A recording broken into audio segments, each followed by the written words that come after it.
Hello, sir. Hi, hello, very good. Super handshake பண்ணுறது அப்படி தான் handshake பண்ணோம். நல்ல grip-ஆ, strong-ஆ, confident-ஆ. Very good.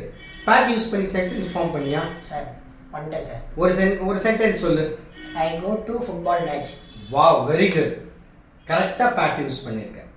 ஆனால் நீ ஒரு சென்டென்ஸ் லாஸ்ட் டைம் பேசும்போது யூஸ் பண்ணாத நான் கவனித்தேன். I am go to football match நீ சொன்னேன். அப்படி நம்ம யூஸ் பண்ணக்கூடாது. அது ஏன் யூஸ் பண்ணக்கூடாது அப்படின்னு சொல்லிட்டு நான் எனக்கு சொல்கிறேன். இந்த ஆம் இருக்குது இல்லையா, அந்த ஆமோட பேர் என்னன்னா ஆக்ஸிலரி verb, துணை வினைச்சொல்னு சொல்லுவோம். ஆம் யூஸ் பண்ணால் ரெண்டு ஃபார்முலாஸ் யூஸ் பண்ணணும். ஒன்று, ஆம் போட்டதுக்கு அப்புறம் அந்த பர்சனை விவரிக்கலாம். ஃபார் எக்ஸாம்பிள், ஐ ஆம் அ பாய், ஐ ஆம் சதீஷ் அப்படின்னு சொல்லலாம்.